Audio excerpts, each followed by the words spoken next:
Your ambition, if you have any sense, is actually to become competent. Do you want to be competent and dangerous, or do you want to be vague and useless?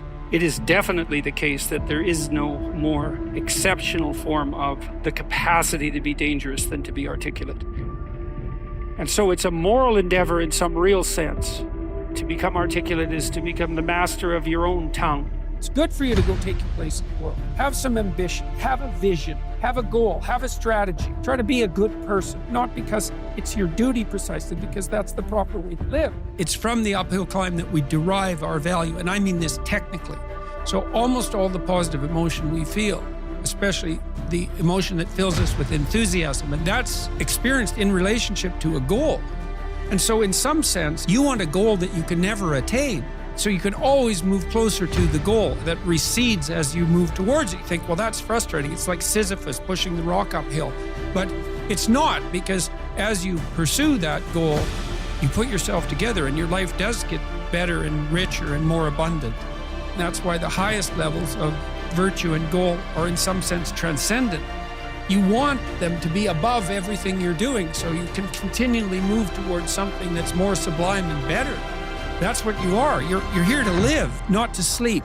It's no, you want to be like an active warrior moving uphill with your sword in hand. And that's dynamic, that's exciting.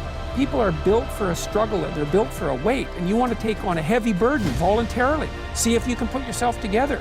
See what you can do out in the world while you're waiting to die. It's an all-in game. It better be worthwhile. You should be a monster, because everyone says, well, you should be harmless.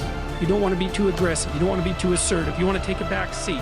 No, you should be a monster, and then you should learn how to control it. The definition of being aggressive is forceful and sometimes overly assertive pursuit of one's aims. In combat, almost nothing will happen the way you want it to if you don't force it that way. The enemy, nature, time, there's all kinds of things that are going against you. It's a losing battle. And if you don't use force of will, then you're not going to get it done. What it means is you need to make things happen. This is the good thing about being aggressive. Sure, there's certain parts of your nature that are aggressive, but it can also be trained. You can start to think with an aggressive mindset, which is, I am going to take action. I'm going to overcome obstacles. I'm going to push through roadblocks. I'm not going to take no for an answer. And those are things that you can train. There's so often times where people, they get told no or they hit an obstacle and it's game over for them. They're just done. They're done training. They're over it. And your attitude, you have to go, okay, little roadblock. Cool. How am I going to get through it? How am I getting around it? What I need you to do is evaluate yourself today. Evaluate yourself to see where you are in this race of life. Many of you don't even realize that you've been racing to the finish line. This life is a race. Some of you need to be pushed to start running because you've been walking or you haven't been moving for so long. And you don't even know that you're in a race, that all of us are competing to win. But it doesn't matter where you finish. It matters that you run after your goals and your dreams. The way to live is to run after your dreams, to run after your goals, and to run after that finish line. There may be things in your life right now that's holding you back from running, but you have to break through those things. They're there to hinder you, but you can't let it force you to stop running. Chase your dreams, chase your goals. I don't know the situation you're in right now, but the situation that you're in is not your future. It's not who you really are. It's not your full potential. The sky's the limit, but it all starts from within. It's all up to you. You should be a monster. You have to be hungry for greatness. You got to go through it to get to it. You got to understand that there are going to be many circumstances that will require your full, undivided attention. You got to go through it to get to it. You have to understand that it has to be a unique mindset. Setting a goal and then going beyond it. Realizing that there's work to be done. Making sure that all of the strings are attached. And make no mistake along the way. Now, it's true that we all make mistakes, and we will have many setbacks, but there's always room for a comeback. To understand this, you must realize that you must humble yourself, but yet be hungry enough to go after it with everything inside of you. Everything that is required depends on you.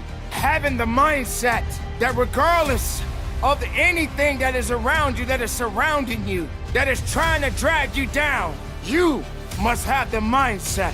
You must be strong. You must be resilient.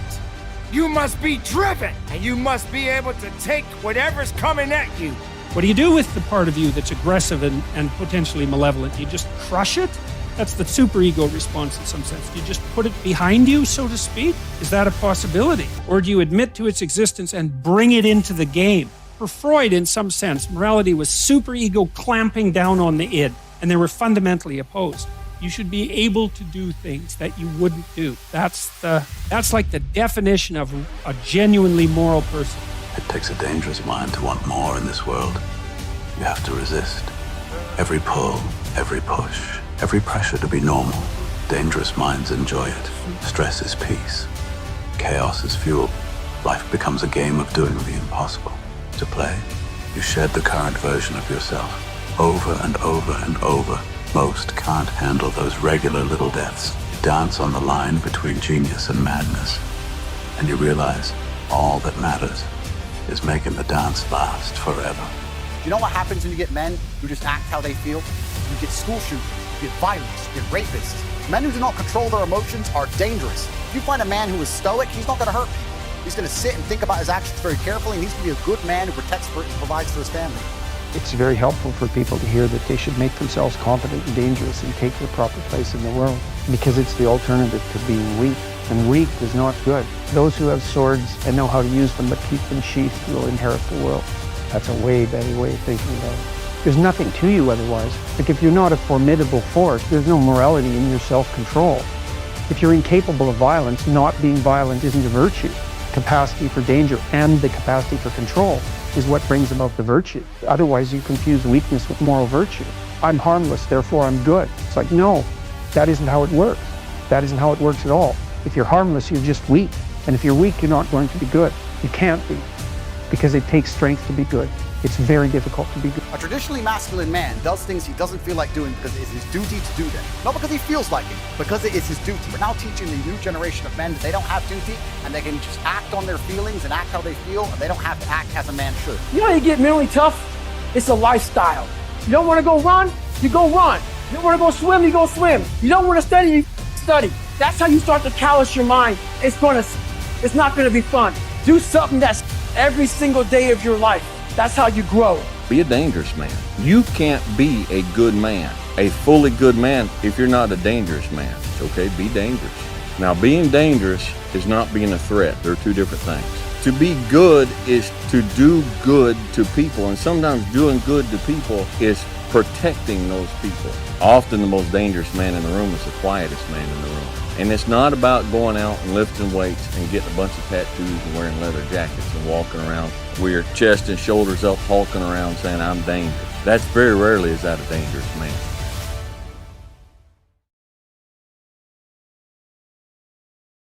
These next videos will inspire you on your current journey.